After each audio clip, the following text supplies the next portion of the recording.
वासुदेवाय ओम नमो भगवते वासुदेवाय ओम नमो भगवते वासुदेवाय ओम नमो भगवते वासुदेवाय ओम अज्ञानतिमिरान्धस्य ज्ञानाञ्जनशलाकया चक्षुरुन्मीलितं येन तस्मै श्रीगुरुवे नमः। श्रीचैतन्यमनोभीष्टं स्थापितं येन भूतले स्वयं रूपा गदामह्यं ददाति स्वपदान्तिकं वन्देऽहं श्रीगुरुं श्रीयुतपदकमलं श्रीगुरुं वैष्णवांश्च श्रीरूपं साग्रजातं सहगण रघुनाथान्वितां तं सजीवं साद्वैतं सावधूतं परिजनसहितं कृष्ण चैतन्य देवं राधा कृष्ण पादान् सहगण ललिता श्री विशाखान्वितांश्च हे कृष्णा करुणा सिंधो दीनबंधो जगत्पते गोपेश गोपिका कांता राधा कांता नमोस्तुते तप्त कांचन गौरांगी राधे वृंदावनेश्वरी वृषभानुसुते देवी प्रणमामि हरिप्रिये वाञ्छा कल्पतरुभ्यश्च कृपा सिन्धुभ्येव च पतितानां पावनेभ्यो वैष्णवेभ्यो नमो नमः। जय श्री कृष्ण चैतन्य प्रभु नित्यानंद श्री अद्वैत गदाधरा श्रीवासादि गौरभक्तवृंद। हरे कृष्णा कृष्ण कृष्ण हरे हरे हरे राम राम राम हरे हरे। नारायणं नमस्कृत्य नरं चैव नरोत्तमं देवीं सरस्वतीं व्यासं ततो जयमुदीरयेत्। नष्टप्रायेषु भद्रेषु नित्यं भागवत सेवया भगवती उत्तमश्लोके भक्तिर्भवति नैष्टिकीम्। मूकं करोति वाचालं पङ्गुं लङ्घयते गिरिं यत्कृपातमहं वन्दे श्रीगुरुं दीनतारिणम्। हरे कृष्णा। श्रीमद् भागवतम ரெண்டாவது ஸ்கந்தம் நேற்று ஆரம்பிச்சோம். ரெண்டாவது ஸ்கந்தத்துல நம்ம மெயினா பார்த்தது இந்த நீத்திக்கு ஆரம்பிச்சதுல எப்படி பரீட்சத் மகாராஜ் சுக்கரை வரவேற்று பரீட்சத் மகாராஜ் கேட்ட கேள்விக்கு அற்புதமா சுக்கர் பதில் ஆரம்பிக்கிறார். சொல்லும் போது அவனுடைய கேள்வி ரொம்ப அற்புதமானதுன்னு சொல்லி பார்த்தோம். அதுல மெயினா சுக்கர் சொன்னது அர்ஜுன் பரீட்சத் கேட்ட கேள்விகள்ல கண்டிப்பா இந்த லோகத்துல இவங்க இந்த ஜீவாத்மாக்கள் எது செய்யக்கூடாதுன்னா கர்மேதியாக. சோ பொதுவா கிரகஸ்தர்கள் கிரகமேதிகளாக இருக்கக்கூடாது. கிரகஸ்தர்கள்னா அப்படின்னாலே செய்கின்ற எல்லா செயல்கள் தன்னுடைய ஆசை இது எல்லாமே பகவான் இடத்துல இது பண்ணி செய்யறதுதான் உன்னது. இல்லைன்னா கிரகமேதி வாழ்க்கை. கிரகமேதி வாழ்க்கைன்னா ரொம்ப தீவிரமான பற்றுதல். ஏதாவது மேல எது வேணா இருக்கலாம். தன்னுடைய குடும்பம் மேல, தன்னுடைய தொழில் மேல, தன்னுடைய வீடு மேல, ஏதோ ஒரு விஷயத்து மேல ரொம்ப பற்றுதலா இருந்து அந்த பற்றுதலை நிறைவேற்றுவதற்காக இல்ல அந்த பற்றுதலை காப்பாற்றிக் கொள்வதற்காக கிரகமேதி வாழ்க்கைன்னா கஷ்டப்பட்டு உழைக்கிறது, கஷ்டப்பட்டு சம்பாதிக்கிறது, நிறைய தியாகங்கள்லாம் பார்த்தானா ரெண்டுத்துக்கும் என்ன வித்தியாசம்?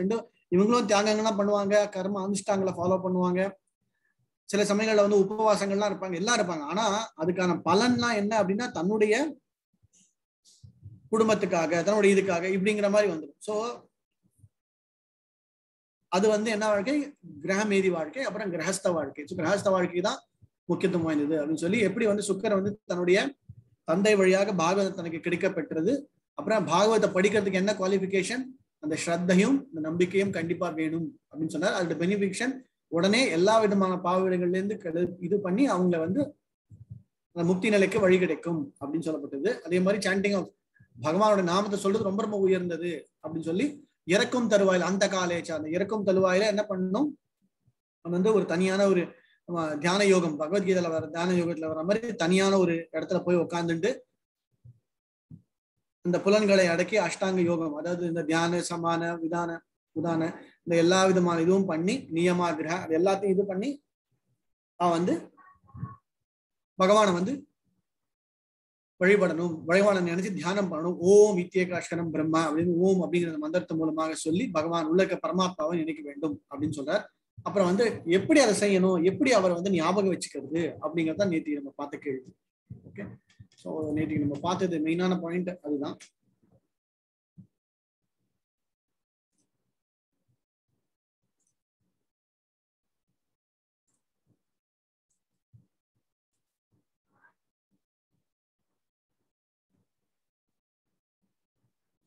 நிதி பார்த்தது அதுதான். அந்த கேள்விகள் ரொம்ப அற்புதமான இருந்தது அப்படிங்கிற கேள்விகள். அதுக்கப்புறமா அந்த கேள்விகள் அற்புதமானது. அதுக்கப்புறமா எப்படி நம்ம quality of life not quantity. அந்த கட்டுவாங்க மகாராஜனோட கதை பார்த்தோம். ஒரு முகூர்த்த காலம் அப்படின்னா எவ்வளவுதான் பெருசா இருந்தும் கடைசியில பகவானோட இது இல்லை அப்படின்னா ஒன்றும் பிரச்சனை இல்லை.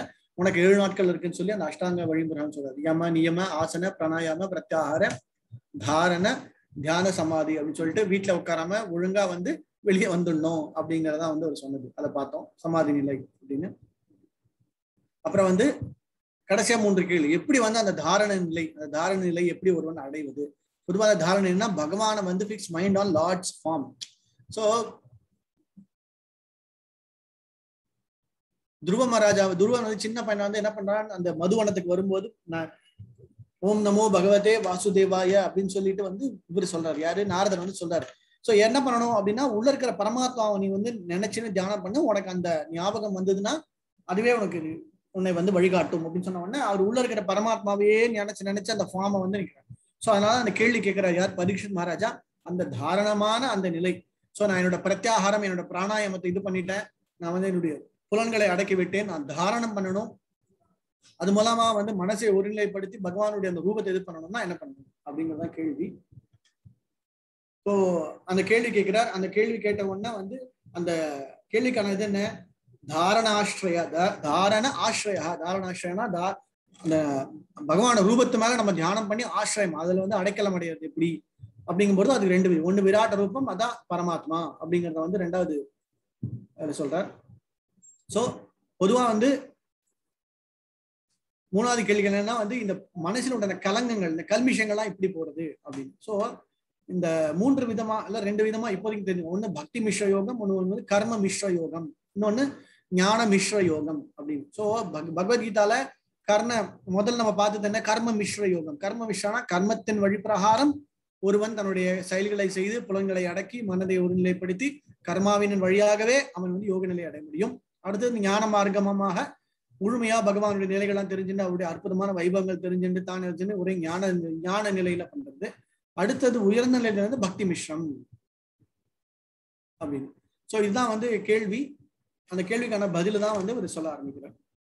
சோ என்ன சொல்ல, தாரணமா வந்து பகவானுடைய அந்த விராட்ட ரூபத்துல வந்து நம்ம வந்து நிலைநிறுத்தணும். சோ பகவத்கீதாலையும் 10வது அத்தியாயம் முடிஞ்சு 11வது அத்தியாயத்துல வந்து அந்த விராட்ட ரூபத்தை காமிக்கிறார். அந்த விராட்ட ரூபம் காமிக்கும் போது அர்ஜுனனுக்கு ஞான சக்ஷுஷ்வர கண்கள் மூலமா பார்க்க ஆரம்பிக்கிறார். சோ அதுதான் வந்து இங்க இந்த 26ல இருந்து 37வது ஸ்லோகம் வரைக்கும் அற்புதமான அந்த வர்ணனை.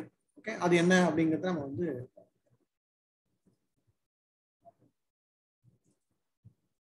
சோ பொதுவா வந்து எப்படி நீங்க வந்து எப்படி நம்ம கொண்டு போறது அப்படின்னா, பொதுவா பகவானை பார்க்கறது எப்படி பார்க்கறப்போ, நம்ம வந்து கோவில்ல போய் போனாலும் சரி, எந்த இடத்துலயுமே போனாலும் சரி, நம்ம என்ன பண்ணணும் அப்படின்னா அந்த கால் பகுதி. ஸோ இதுக்கு இந்த எக்ஸ்பிளனேஷனுக்கு முன்னாடி நீங்க மெயினா ஒன்று தெரிஞ்சுக்கணும், என்னன்னா பகவானுடைய சக்தி அப்படிங்கிறது ஒண்ணு, பகவானுடைய அங்கம் அப்படிங்கிறது ஒண்ணு, இன்னொன்னு பகவானுடைய சக்தியின் வெளிப்பாடாக எல்லாமே உருவாயிருக்கு. இப்ப இந்த 14 லோகங்கள் கீழே இருக்கிற அத்தல வித்தல தலாத்தல ரசாத்தல பாத்தால, இது தவிர மற்ற அந்த சராசங்கள் இருக்கிற மற்ற ஜீவராசிகள் எல்லாமே பாத்தீங்கன்னா expansion of large energy. It is Lord himself in a particular form, in a way. அது ஒண்ணு. இன்னொன்னு, அவரை எப்படி நம்ம வந்து கன்சீவ் பண்றது, எப்படி நம்மளால வந்து ஒரு தாட் ப்ராசஸ்ல நம்ம வந்து அது ஒரு மெட்டீரியலிஸ்டிக் பாயிண்ட் ஆஃப் வியூல நான் இதை பார்த்தாதான் நம்புவேன் அப்படின்னா அதுக்கான ஒரு ஃபார்ம் இல்லைன்னா ஒரு ஷேப் கொடுக்கணும் அப்படிங்கிறது தான் இது. ஓகே, ஸோ ரோபாத் வந்து ரொம்ப இதுக்குள்ள நம்ம வந்து டீட்டெயிலா இது பண்ண அவசியம் இல்லை. பட் நம்ம ஏற்கனவே பகவத்கீதா படிக்கும் போது சரி, கிருஷ்ணா புக் படிக்கும் போது சொன்ன புருஷ சுத்தம் வந்து ரொம்ப ரொம்ப விசேஷமா சொல்லப்பட்டுள்ளது. என்னது புருஷ சுத்தம்? நம்ம வந்து பூமாதேவி வந்து பூமி பாரம் ஃபர்ஸ்ட் சாப்டரே வரும். பூமாதேவி வந்து கிருஷ்ணா புக்ல படிக்கும் போது பூமாதேவி வந்து பூமி பாரம் தாங்க முடியாம போய் பிரம்மா கிட்டையும் சிவபெருமானிட்டையும் சொல்லும் போது நேரா வந்து அந்த விஷ்ணு கிட்ட போய் இது பண்ணுங்க அப்படின்னு சொன்ன உடனே வந்து அவங்க போய் அந்த பகவான் கிட்ட இது பண்ணும்போது முதல்ல எடுத்தோடனே புருஷ சுத்தம் தான் வாசிக்கிறாங்க இல்லையா? சோ அந்த புருஷ சுத்தம் அப்படிங்கிறது ரொம்ப ரொம்ப விசேஷமானது. முடிஞ்சா நீங்க வந்து அப்புறம் கூட படிச்சு அதை கத்துக்கலாம். இல்லைன்னா எங்கிட்ட தனியா உங்களுக்கு கிளாஸ் வேணும்னா புருஷ சுத்தம் கிளாஸ் தனியா நம்ம இது பண்ணி கூட நம்ம புருஷ சுத்தம் கத்துக்கலாம். ஓகே, அதுல என்ன மெயினான பாயிண்ட் அப்படின்னா வந்து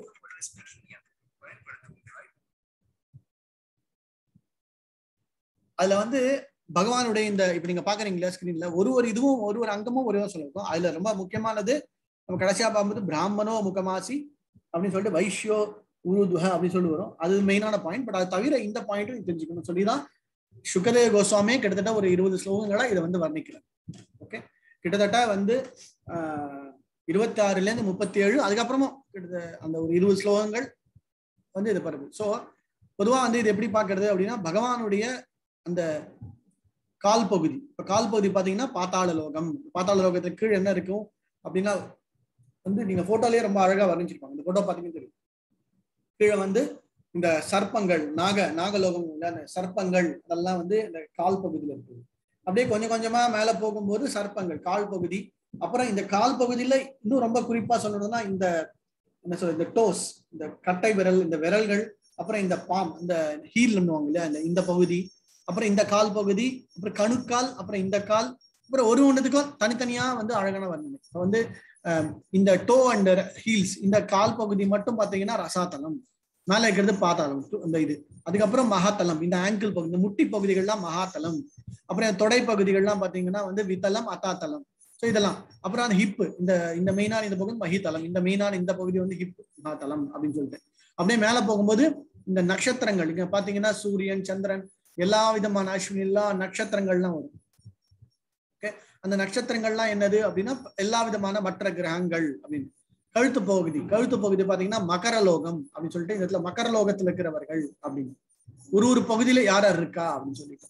ஓகே, மகரலோகம். அதுக்கப்புறம் வாயு பகுதி வந்து ஜனலோகம். தலைப்பகுதி பாத்தீங்கன்னா வந்து தப்பலோகத்துலதான் தபஸ் பண்ணிட்டு இருப்பாங்க. இந்த இடத்துல பாத்தீங்கன்னா தபஸ் பண்ற மாதிரி தபஸ் பண்ணிட்டு இருப்பாங்க. அந்த அதுக்கும் மேல யார் இருப்பாங்க? பிரம்மா இங்க இருக்காரு பாத்தீங்கன்னா சத்தியலோகம்.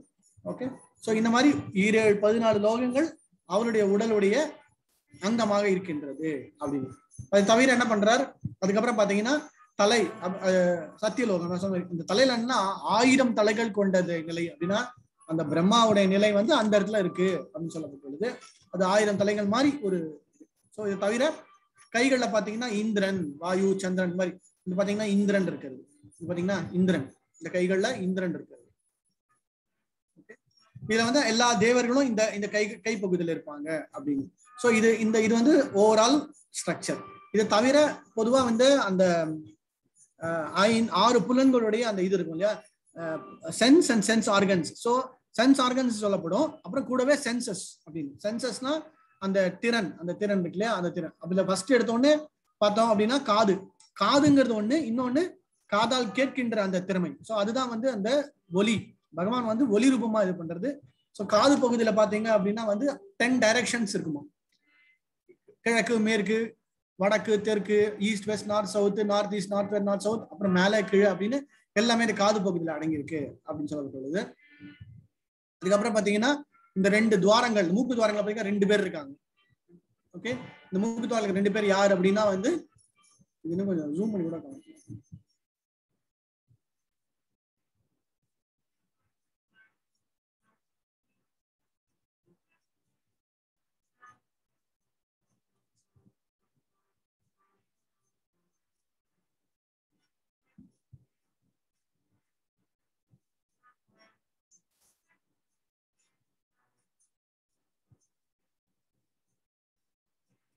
இந்த மூக்கு பகுதியில பாத்தீங்க அப்படின்னா வந்து அஸ்வினி குமாரர்கள், அப்புறம் சூரியன், சந்திரன், இவங்க எல்லாரும் இருப்பாங்க. அதே மாதிரி அவர் தலை கேசம் என்ன, அப்புறம் அவர் தலை மேல இருக்கிறவர் வந்து அந்த பிரம்மா. இங்க இருக்கிறது பாத்தீங்கன்னா அந்த மகரலோகம், தப்பலோகம், இங்க தபஸ் பண்ணிட்டு இருக்கிறது. ஸோ இந்த மாதிரி ஒரு இதுவா பல், அப்புறம் வந்து இந்த பல்லுக்கு மேல இருக்கிற இந்த பகுதி இங்க பாத்தீங்கன்னா பல்லுக்கு மேல இருக்கிற இந்த அப்பர் ஜா அப்படின்னு இந்த தாடை பகுதி. அதுக்கப்புறம் அவருடைய சிரிப்பு, இந்த சிரிப்பே வந்து ஒரு விதம். அப்புறம் அவருடைய பார்வை, அவருடைய கடைக்கண் பார்வை, கிளான்ஸ் அப்படின்னு கிளான்ஸ் ஒண்ணு, அப்புறம் அவருடைய பார்வை ஒண்ணு. ஸோ ஒண்ணுத்துக்கும் தனித்தனி. அப்புறம் அவருடைய தலை கேசம். ஓகே, அப்புறம் அதை தவிர இந்த இடத்துல பார்த்தோம்னா அவருடைய அந்த புஜங்கள் இதுல வந்து இருப்பாங்க. இந்த யம தர்மராஜா ஒருத்தருக்கும் ஒரு இது வந்து ஸ்பெசிபிக்கா வந்து சொல்லப்பட்டுள்ளது அப்படின்னு. இவருடைய மார்பு பகுதி, இந்த லட்சுமி தேவி பார்க்கிறோம். ஸோ அது அந்த நிலையில அந்தந்த இதுல இருக்கு அப்படின்னு சொல்லிட்டு. இதெல்லாம் அந்த 14 ஒரு லோகமா மேலேருந்து கீழேந்து மேல போக போக போக இங்க பாத்தீங்கன்னா நடப்பனை இல்லைன்னு சொல்லுது, ஊர்வனை, அதாவது ரெப்டைல்ஸ் அப்படின்னுவாங்க. அப்புறம் அக்வேரியம், அதாவது இந்த ஃபிஷ் அந்த மாதிரி. அதுக்கப்புறம் வந்து பேர்ட்ஸ். அதுக்கப்புறம் அடுத்த நிலை பேர்ட்ஸுக்கு மேல அதுக்கும் இருக்கிற அந்த வைல்ட் அனிமல்ஸ்ல இன்னும் கொஞ்சம் higher level of animals. So அந்த என்ன சொல்லுவாங்க, தியரி ஆஃப் எவல்யூஷன்ங்கிற மாதிரியும் வச்சுக்கலாம். கீழே மேல கொஞ்சம் கொஞ்சமா போகும்போது சின்ன சின்ன பூச்சிகள், பட்சி, இதெல்லாம் கீழ் பகுதி. அதுக்கும் மேல கொஞ்சம் ஊர்வனை, அப்புறம் பரப்பனை, அதுக்கப்புறம் இது மாதிரி அது. ஸோ ஒண்ணு மேல போக போக அப்புறம் வந்து உயர்ந்த நிலையில இருக்கிற அந்த மனிதர்களுடைய இது, அதுக்கப்புறம் தேவர்கள் அப்படிங்கறத நம்ம வந்து பார்க்கலாம். ஸோ இது எல்லாமே வந்து ஒரு ஒரு தேவர்கள் ஒரு ஒரு வாகனத்துல உட்கார்ந்துட்டு இருக்காங்க. இதுல பாத்தீங்கன்னா வந்து குரோக்கடைல் வாகனம் இந்த மாதிரி ஒரு இதுவா. ஸோ அதுதான் நம்ம வந்து பார்த்துட்டு.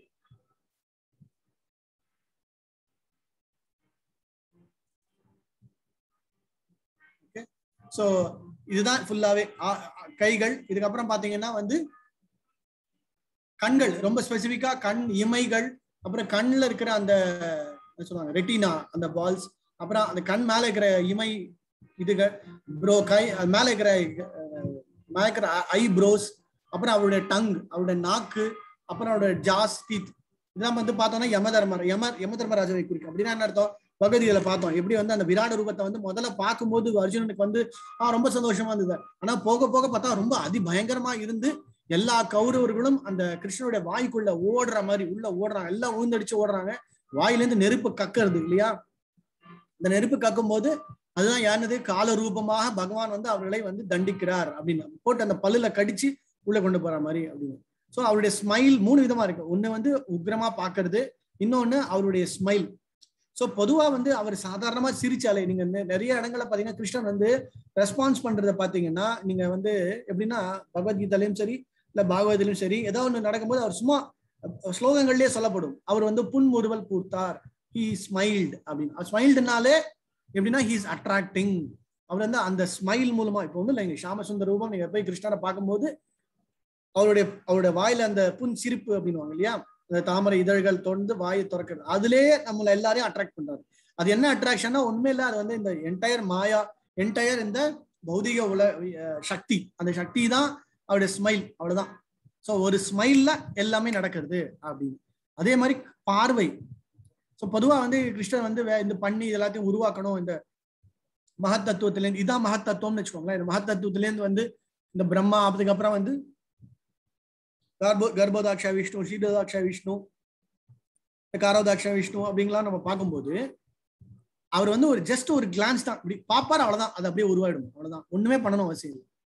ஓகே. அதே மாதிரி அவருடைய மற்ற பகுதிகள்லாம் மார்பு பகுதியில வந்து ரிலீஜன், அதாவது தர்மம் நிலை. அப்படியே அதுக்கு பேக் சைடு என்ன முதுகு பகுதியில வந்து அதர்மங்கம். ஸோ எல்லாமே பாத்தீங்கன்னா அவருடைய உள்ளதான் இருக்கு அப்படின்னு சொல்லப்படுது. வருணா ஒண்ணு அதுல வந்து இன்னும் டீட்டெயிலா எக்ஸ்பிளைன் பண்ணுறது. இதான் நம்ம பார்த்தது. அதுக்கப்புறம் வந்து அதுக்கப்புறம் மற்ற அவருடைய அந்த போன்ஸ் நம்ம வந்து நம்ம பௌதிக விஷயமா இல்லைன்னா வந்து அவருடைய அந்த உடல் அங்க விஷயமா பாக்குறோம் அப்படின்னா ஒன்னு எக்ஸ்பிளைன் பண்றேன். அவருடைய உடல்ல இருக்கிற அந்த ரோமக்கால்கள் அப்படிங்கறதா வந்து தாவர இனம். தாவரம்னா இந்த ட்ரீஸ் அண்ட் பிளான்ஸ். அவருடைய பிரீத்திங் தான் வாயு. அவர் தலையில் வைக்கிற அந்த முடி கேசம் இருக்கு இல்லையா, கேசம், அதுதான் வந்து எப்படி மழை கொண்டு போகின்ற மேகங்கள் அப்படின்னு சொல்லப்பட்டிருந்தது. இன்டெலிஜென்ஸ். ஸோ பொதுவா பகவானுடைய இன்டெலிஜென்ஸ்னா என்னத்துக்கு பயன்படுத்தப்படும்? அதுதான் இந்த பௌதிக உலகத்தை காத்து ரட்சித்து அழிப்பதற்கு எல்லாத்துக்குமே என்னது? பகவானுடைய அந்த இன்டெலிஜென்ஸ். அதே மாதிரி அவருடைய கான்சியஸ்னஸ்னா என்னது? அந்த ஆம்னி பொட்டன்டா, ஆம்னி பிரசன்டா, எந்த இடத்துலையும் எங்கும் நீக்கமரன் இருக்கிற மகத் தத்துவ நிலையில எல்லா இடத்துலயும் பகவான் நம்ம பார்க்க முடியுது. அதான். அப்புறம் அவரோட ஈகோனா ரொம்ப நல்ல விஷயம் ஒண்ணு, அதுக்கு ஆப்போசிட் தான் ஃபால்ஸ் ஈகோ. ஈகோனா எந்த அளவுக்கு வந்து அதை வந்து அந்த ரொம்ப கீழ் நிலையில இருக்கிற அந்த தமோ குணையில இருக்கிறவங்களெல்லாம் இது பண்றதுக்கு ருத்ரதேவன் அப்படின்னு. ஸோ அவருடைய நகங்கள்ல இருந்தா இந்த மிருகங்கள்லாம் உருவாச்சு. எல்லா மிருகங்களும்னா அதுல இந்த குறிப்பா இங்க என்ன சொல்லப்பட்டிருக்குன்னா குதிரை, கழுதை, அப்புறம் வந்து இந்த யானை, ஒட்டகம் மற்றும் எல்லா உயிரினங்கள் அப்படின்னு. அதுக்கு அவருடைய இடுப்பு பகுதி பெல்ட் பொசிஷன்ல பாத்தீங்கன்னா மற்ற இந்த குவாட்ரபிள்ஸ், அதாவது வந்து இந்த 4 கால்கள் கொண்ட அந்த இது அப்படின்னு. அப்புறம் அவருடைய ஆர்டிஸ்டிக் சென்ஸ் அப்படின்னா பொதுவா ஆர்டிஸ்டிக் சென்ஸ் எப்படி இருந்தோம்னா அவருடைய அந்த கிரியேஷன் பார்க்கும்போது எவ்வளவு வெரைட்டி, எவ்வளவு கலர் காம்பினேஷன், எவ்வளவு விதமான அந்த ஷேப்ஸ். இப்ப நம்ம இன்னைக்கு விஞ்ஞான பூர்வமா, அறிவு பூர்வமா, என்ன பூர்வமா வந்து இதெல்லாம் பார்த்து தெரிஞ்சுக்கிறோம். இவ்வளவு ஷேப்ஸ் இருக்கு, மேத்தமேட்டிக்கலா, பிசிக்ஸலா, கெமிக்கலா அப்படின்னு. பட் அவரோட கிரியேஷன்ல பார்த்தோம் அப்படின்னா ஷேப்ஸ் வந்து நம்மளால அன்இமேஜினபிளா இருக்கு. எவ்வளவு விதமான ஷேப்ஸ், எவ்வளவு விதமான டிசைன்ஸ், அதே மாதிரி கலர் காம்பினேஷன்ஸ். ஸோ நம்ம வந்து நேச்சுரலா பாக்குறது கலர் காம்பினேஷன் வந்து அவ்வளோ நல்லா புரிஞ்சுக்க முடியாது. ஆனா ஆர்டிபிஷியலா பார்த்தோம்னா இது இந்த காம்பினேஷன், அந்த காம்பினேஷன். பட் ஜென்ரலா நீங்க போய் ஒரு மரத்துல இருந்து பாத்தீங்கன்னா பொதுவா அந்த மரம் வந்து ஒரு வருஷத்துல 4 விதமான கலர் காம்பினேஷன் மாறும் இல்லையா? சில இடங்கள்ல பாத்தீங்கன்னா வந்து பச்சை நேரத்துல இருக்கும், அப்புறம் கொஞ்ச நேரத்துல மஞ்சளாமாகும், அப்புறம் திருப்பியும் மஞ்சளாகும், அப்புறம் வெள்ளையாமாகும், அப்புறம் திருப்பியும் வந்து துளிர் விட்டு திருப்பி பச்சையாகும். ஸோ ஒரே விருட்சம் தான், ஆனா பல விதமா. அதே மாதிரிதான் சில பட்சிகள், சில மிருகங்கள் எல்லாமே வந்து அந்த காலகட்டம். ஸோ எல்லாமே பார்த்தோம் அப்படின்னா அவருடைய இதுல என்ன வந்திருக்கு அப்படின்னு. ஸோ இன்டெலிஜென்ஸ், அவருடைய ரெசிடென்ஸ். பொதுவா அவர் வந்து பக்த வச்சலகா, தீன வச்சலகா அப்படின்னா அவருக்கு இருக்கிற அந்த தயாளு குணம் அப்படின்னு. அதை தவிர அவருடைய மியூசிக்கல் எக்ஸ்பர்டைஸ் யார் மூலம் வெளியே வருது? கந்தர்வர்கள், வித்யாதர்கள், சாணர்கள் மற்றும் இதர தேவர்கள் அப்படின்னு. அவருடைய அந்த வீரியம், அதாவது சக்தியினுடைய வீரியம்லாம் வந்து எதை வந்து இது பண்றது அப்படின்னா பொதுவா வந்து அசுரர்கள் மூலமாக, அசுரர்களோட சண்டை போடும் போது பாத்தீங்கன்னா அந்த எப்படி வருது அப்படின்னா அவருடைய சக்தியின் வழியாக அதை வந்து நிரூபணம் பண்ணணும் அப்படிங்கிறதுக்காகவே தான் அந்த அந்த வீராவேசம், அந்த ப்ரொவஸ் அப்படின்னு காமிக்கிறோம் இல்லையா, அது வந்து அந்த அசுரர்கள் வழியாக அப்படின்னு. ஸோ இதுதான் இந்த மூணு செக்ஷன் ஃபுல்லாவே அதை பத்தி தான் வந்து எக்ஸ்பிளைன் பண்ணும். அதுக்கப்புறம் முடிக்கும் போது இதையும் ரொம்ப சொல்றாங்க. விராட்ட ரூபம் வந்து பிராமணோ முகமாசி சத்ரியோ பாஹு வைஷ்யோ ஊர்த்வஸ்த சூத்ரா பாதம் உச்சதே அப்படின்னு சொல்லிட்டு இதுல வரும் புருஷ சுத்தத்துல. ஸோ இது ரொம்ப முக்கியமா எதுக்கு தெரிஞ்சுக்கணும் அப்படின்னா, பொதுவா வந்து விராட்ட ரூபத்துல வந்து இது எதுக்கு சொல்லப்பட்டிருக்குன்னா பகவான் தான் சொல்லாது. என்ன சொன்னார்? சாத்துர் வர்ணமயா சிருஷ்டம் குண கர்ம விபாசக. ஸோ பொதுவா இந்த நான்கள் எதை நம்ம புரிஞ்சுக்கிறோம் அப்படின்னா, பிராமணனும் முகமாசி, அந்த முகம் தலைப்பகுதி அப்படின்னா பிராமணர்கள்லாம் என்னதுக்கு அப்படின்னா அந்த மற்ற வர்ணாசிரமத்தில் இருக்கிறவங்களுக்கு எல்லாம் வந்து எது வந்து நன்மை பயக்கப்படுது, ஆன்மீகமயமா காமிக்கிறதுக்கு, சமுதாயத்திற்கு எதை நல்லது, அந்த ஞானத்தை கொண்டு வந்து தரது யார் அப்படின்னா பிராமணர்கள். அதை தவிர அவங்க வேற எதுவும் பண்ணக்கூடாது. அவங்க வந்து பிசினஸ் பண்றதோ வேலை செய்யறதோ இதெல்லாம் செய்யக்கூடாது. அவங்க வந்து மெயினா கைடிங் ஃபேக்டரா, டீச்சரா இருந்து கைட் பண்ணி எல்லாம் பண்ணணும். சத்திரியர்கள் ப்ரொடெக்ஷன் மற்றும் ஸ்கில், அந்த ஸ்கில் டெவலப்மெண்ட் ட்ரைனிங் கொடுக்கறது, அது எல்லாமே இது பண்றது யாரு? ப்ரொடெக்ஷன். சத்திரியர்கள் வேலை அது. பாஹு அப்படின்னா அவருடைய அந்த மார்பு பகுதி. வயிற்று பகுதி வந்து வைஷ்யர்கள். வைஷ்யர்கள்லாம் என்ன பண்ணுவாங்கன்னா வந்து எல்லாத்திற்கும் எல்லாருடைய தேவைகளையும் பூர்த்தி செய்வர். ஸோ எல்லாருடைய தேவைகள்னா இப்ப சரி சத்திரியர்களுக்கு வந்து இந்த சாப்பாடுற விஷயங்கள், இல்ல வந்து பிராமணர்களுக்கு வந்து சாப்பிடுற விஷயங்கள், எதுனாலும் அந்த பசு பராமரிப்பு இல்லைன்னா விவசாயம் பண்றது எல்லாமே, பிசினஸ் பண்றது எல்லாமே யாரு? வைஷ்யர்கள் அப்படின்னு. கீழே வந்து சூத்ரர்கள். பாதம் இது என்னன்னா மெயினா அந்த ஹோல் பாடிக்கு மெயினான ஃபவுண்டேஷன் கீழே அந்த பாதம். ஸோ அவங்கதான் வந்து அந்த 3 வர்ணத்துக்கும் வந்து சேவை செய்வார்கள். அந்த சேவை செய்யறது மூலமாக அவங்களுக்கு தேவையான விஷயங்கள் எல்லாம் வந்து பூர்த்தி அடையும் அப்படின்னு. ஸோ பொதுவா வந்து சூத்ரர்களுடைய நிலை வந்து ஏதாவது ஒரு இடத்துல போய் வந்து வேலை செய்யும் போது அந்த வேலைக்கு தகுந்த ஊதியம், அவங்களுக்கு தேவையான அந்த ப்ரொடெக்ஷன், வீடு, சாப்பிட்றதுக்கு சாப்பாடு, உடுத்த உடை எல்லாத்தையுமே வந்து யாரு பார்த்துப்பாங்கன்னா மற்றவர்கள் எல்லாம் பார்த்துக்கணும் அப்படின்னு சொல்லப்பட்டிருக்கு. அதனால 4மே வந்து தேவை.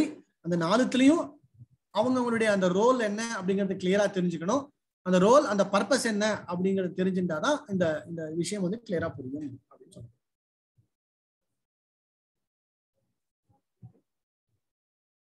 இதுதான் நம்ம இப்ப பார்த்தது 26ல இருந்து 20 வரைக்கும். பாத்தால, ரசாத்தல, மகாத்தல, தலாத்தல, சுத்தல, வித்தல, அத்தல, மகித்தல, இதெல்லாம் தான் நம்ம பார்த்தது. சரியா? காதுகள், வயிற்று பகுதி, இந்த பகுதி எல்லாமே வந்து கிளியரா வந்து எக்ஸ்பிளைன் பண்ணுங்க. சோ இதெல்லாம் ஏன் ஃபர்ஸ்ட் எடுத்தோம்னு சொல்றாரு அப்படின்னா, பொதுவா வந்து பக்தியில வந்து நீங்க முதல்ல எடுத்த உடனே வந்து பகவானை நினைத்து இது பண்ணுன்னா நான் எப்படி வந்து இதை கன்சீவ் பண்றேன்? பகவத்கீதையில அதே மாதிரிதான் ஞான விஞ்ஞான யோகம் அப்படின்னு சொல்லிட்டு 7th சாப்டர். தியான யோகம் முடிஞ்ச உடனே தியானம் பண்ணி நீ வந்து தியானம் பண்ணு அப்படின் போது யாரை தியானம் பண்ணும்? அந்த மகா தத்துவத்தை, அந்த பகவானை தியானம் எப்படி இருப்பார், எப்படி அதை புரிஞ்சுக்கிறது, எப்படி அதை கன்சீவ் பண்றது, எப்படி நான் உணர்றது அப்படின்னா தான் பகவத்கீதையில ஞான விஞ்ஞான யோகம், விஞ்ஞான பூர்வமாக சயின்டிபிக் வே ஆஃப் இதுன்னு சொல்லிட்டு பகவான் வந்து ஒரு இதுலயும் நான் இதுவா இருக்கேன், நான் வந்து தண்ணியிலுடைய டேஸ்டா இருக்கேன், நான் வந்து சூரியனை பார்த்தாலும் சரி, சந்திரனை பார்த்தாலும் சரி, இந்த பஞ்சபூதங்கள் வழியாக இருந்தாலும் சரி, எல்லாமே என்னுடைய ஒரு இதுல வந்திருக்கு அப்படின்னு சொல்லியிருக்காரு இல்லையா? அதேதான் நம்ம வந்து இங்க வந்து எடுத்த உடனே சுக்கர் வந்து அதெல்லாத்தையும் எக்ஸ்பிளைன் பண்றாரு. முதல்ல இப்படி புரிஞ்சுக்கோ அப்படின்னு.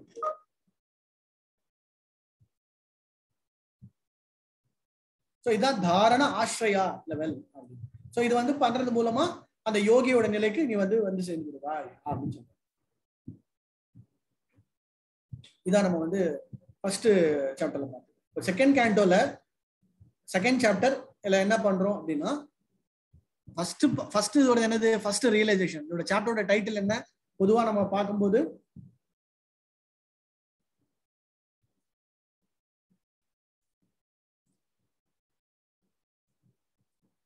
First step is God realisation. So நமக்கு வந்து நம்ம முதல் படி காட் ரியலைசேஷன்.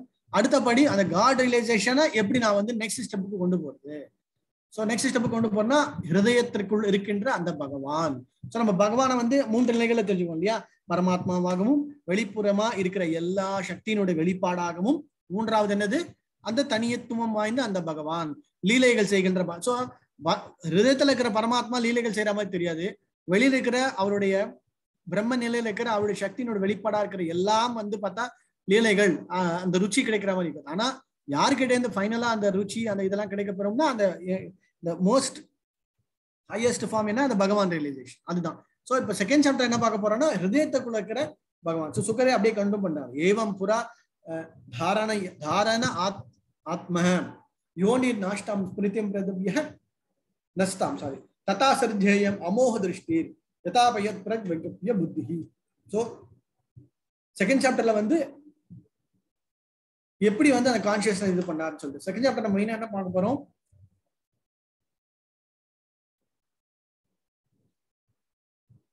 அந்த உள்ள இருக்கிற பரமாத்மாவோட டிஸ்கிரிப்ஷன். இதுவும் அங்கே நமக்கு ஃபுல்லா டீட்டெயிலா தெரியும். அதே மாதிரி அந்த பரமாத்மா வந்து பொதுவா வந்து 2 விதமான யோகிகள். ஒண்ணு வந்து பரமாத்மாவை வந்து மெடிடேஷன் பண்றது, விராட் ரூபத்து மூலமா இது பண்றது. இன்னொன்னு பரமாத்மாவை பண்றது. ஸோ ஒண்ணு உள்ள இருக்கிற பரமாத்மாவை நினைச்சு பண்றது, இல்ல இப்ப நம்ம விராட் ரூபம் எக்ஸ்பிளனேஷன் பண்ணோம் இல்லையா, சக்தியின் வெளிப்பாடா இந்த பஞ்சபூதங்கள், காது, கண்ணு, மூக்கு, இதெல்லாம் ஒன்னொன்னுக்கு என்னென்ன யாரு அப்படின்னு பண்றது. ஓகே. ஸோ அந்த மாதிரி அதுக்கப்புறம் அந்த யோகியோட நிலையில வந்து ஒன்னா யமா டூ பிரத்யாகாரா எப்படி பண்றது, அப்புறம் சக்கர யோக நிலை, இந்த யோகா இதெல்லாமே பண்ணி கர்ம முக்தி, அதுக்கப்புறம் சாதன பக்தி. ஸோ கடைசியில முடிக்கும் போது சாதன பக்தி. இப்ப நம்ம வந்து நம்மளுடைய நிலை என்னன்னா, it is always better to have a பகவத்கீதையில போது நம்ம என்ன பண்றோம் பார்த்தோம். அதே மாதிரி உபதேசாமிருத்தத்துல என்ன பார்த்தோம், பக்தியினுடைய நிலை. அந்த பக்தியில எது நம்ம பிராக்டிகலா ஃபாலோ பண்ணணும், சாதன பக்தி அப்படிங்கிறது. ஸோ அந்த பக்தி தான் மோஸ்ட் பெஸ்ட் பாத் அப்படின்னு. ஆனா சொல்லும் போது இதை பார்த்தெல்லாம் இந்த வழிமுறைகள்லாம் இருக்கு. ஆனா இந்த வழிமுறைகளை எது பெஸ்ட்னா பக்தியில சாதன பக்தி பண்றது. யோகிகளால ஆறுதலையும் தப்பு கிடையாது. ஆனா உயர்ந்த நிலை எது அப்படின்னா கண்டிப்பாக இந்த பக்தி நிலை அப்படின்னு.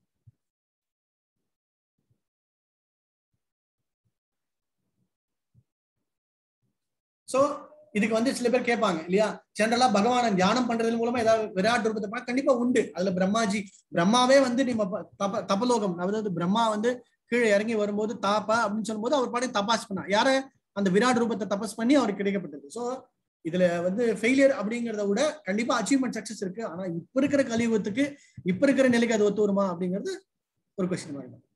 ஓகே. அதுல 2வது பாயிண்ட் இப்ப கர்மகாண்டா. இப்ப நம்ம ஏற்கனவே பகவத்கீதாலும் பார்த்தோம், இதுலயும் பார்த்தோம். ஞான மார்க்கமும் கர்மகாண்டா வழி பண்ணும்போது மூலமா அதுக்கு வந்து ரீஜனே வர்த்தா அப்படின்னா இல்ல, வேதங்களுடைய வழி பிரகாரம் நம்ம போறோம் அப்படின்னா அதுக்கு நமக்கு என்ன கிடைக்க பெறும், மறுபடியும் ஸ்வர்க்கமோ இல்ல மேலும் இருக்கிற லோகங்கள்லாம் கிடைக்க பெறுமே தவிர அந்த நிரந்தரமான இன்பமோ இதுவோ கிடைக்கப்பெறாது. அது ஏதோ ஒரு கனவு போலதான் இருக்கும், கொஞ்ச நாள் இருக்கும் அப்புறம் திருப்பி போயிடும் அப்படின்னு யார் சொல்றாரு, சுக்கரே சொல்றாரு. அதனால நம்மளுடைய இன்டெலிஜென்ஸ், நம்மளுடைய கோல் வந்து இதையும் தாண்டி போகணும்.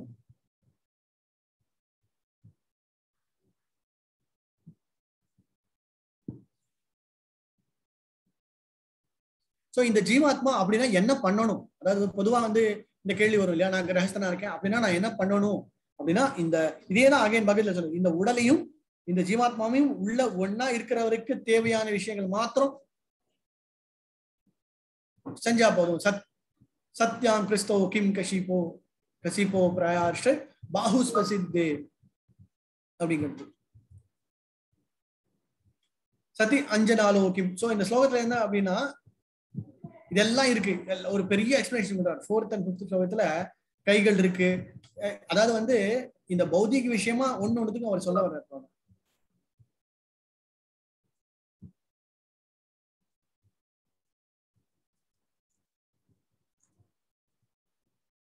இல்லையா.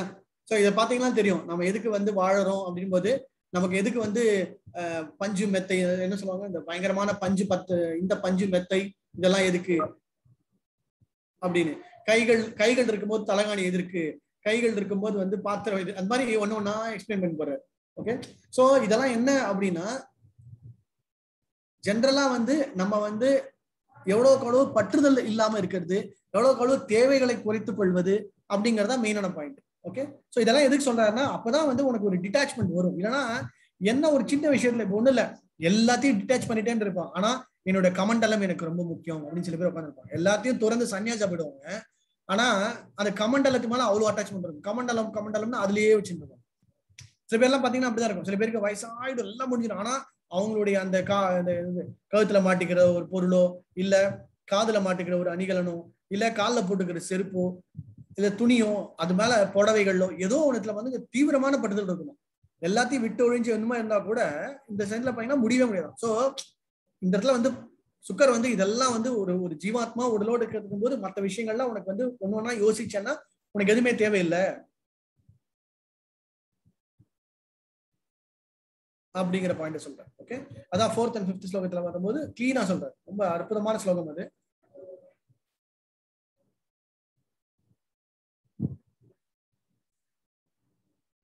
சத்யாம் கிஷ்டோ கிம் எல்லாம் கேள்வி கேட்கிறார். சத்யா கிஷிதோ கிம் கசிபோஹோ பிரயாசஹ பாஹு ஸ்வசித்தேஹி உபர்பனைஹி கிம் சதி அஞ்சனாலோ கிம் புருதஹ அன்னபாத்ரயஹ அன்னபாத்திரம் பாத்ரயஹ கிம் புருதஹ அன்னபாத்ரஹ திக் பல்காஹ ஆதௌ சதி கிம் துக்கலைஹை துகுலைஹி கிம் துகுலைஹி. சோ கேள்வி கேட்கிறார். இது இருக்கும்போது இது எதற்கு, இது இருக்கும்போது இது இருக்கு அப்படிலாம் சொல்லும் போது என்னது வாழ்க்கையோட தேவையை, அதாவது வந்து தேவைகள், the difference between want and need அப்படின்னு சொல்லுவோம் இல்லையா. I want something R I need something அப்படின்னா நமக்கே தெரியும் எது தேவை எது அதிகப்படியான தேவை அப்படிங்கிறது. அதை கண்டுபிடிச்சாலே போதும் அப்படிங்கிறது. அதுதான் அதுல வந்து எக்ஸ்பிளைன் பண்றோம்.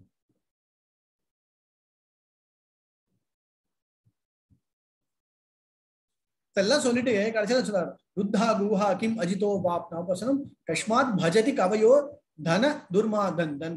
பொதுவா வந்து இது எப்படி புரிஞ்சுக்கிறதுன்னா பிரபுபாத் இதுக்கு என்ன ஒரு எக்ஸாம்பிள் சொல்லுவாங்கன்னா நான் தான் வந்து என்ன சொல்றது தான தர்மங்கள் பண்றேன், இல்லைன்னா என் மூலமா தான் அன்னதானங்கள் நடக்கிறது, என் மூலமா தான் நடக்கிறது. பிரபுபாத் அடிக்கடி சொல்லுவாரு இந்த தான தர்மங்கள் நான் இது கட்டுறேன் அது கட்டுறேன்னு. இப்ப வந்து ஆப்பிரிக்கால இருக்கிற ஒரு எலிபென்ட்டுக்கு யார் சாப்பாடு போடுறா, இல்லைன்னா வந்து ஏதோ ஒரு கிராமத்துல குக்கிராமத்துல ஏதோ ஒரு மூளையில ஒரு புழு வளர்ந்துட்டு இருக்குன்னா அதை யார் பராமரித்து இது பண்றா, அதுவா வளர்ந்து எல்லாம் நடக்கலையா. அங்க வந்து என்ன சொல்றது இப்ப இந்த என்ன சொல்லுவாங்க பாறைக்குள் தேரை அப்படின்னுவாங்க. பாறைக்குள் தேரைனா சில சமயங்கள் தேரை வந்து இந்த பாறை இதுவாகும் போது அதுக்குள்ள போய் ஒட்டிக்குமா. கிட்டத்தட்ட 6 மாசம் 1 வருஷம் கூட வந்து அந்த தேரை வந்து அந்த கால் அந்த அந்த பாறைக்குள்ளேயே இருக்குமா. கொஞ்சோண்டு கேப்ல தண்ணி போகும், இல்லைன்னா அதை காத்து. ஆனா அந்த ஜீவராசி அதுக்குள்ள வாழறதுக்கான வழியை பகவான் உருவாக்கி தரார். அப்படின்னா நாம வந்து ரொம்ப யோசிச்சு ரொம்ப பிரயத்தனம் பண்ணணும் அப்படிங்கிறது அவசியம் இல்லை. அந்த அவசியம் அந்த பிரயத்தனம் அது எல்லாத்தையும் எங்க திசை திருப்பணும் அப்படின்னா நம்ம வந்து பகவான் இடத்துல திசை திருப்ப வேண்டும்.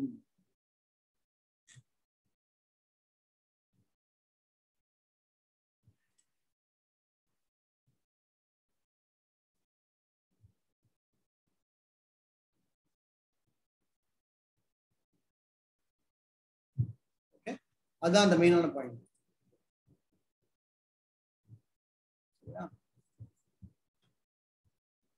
இதான் பார்த்துட்டு இருக்கோம்.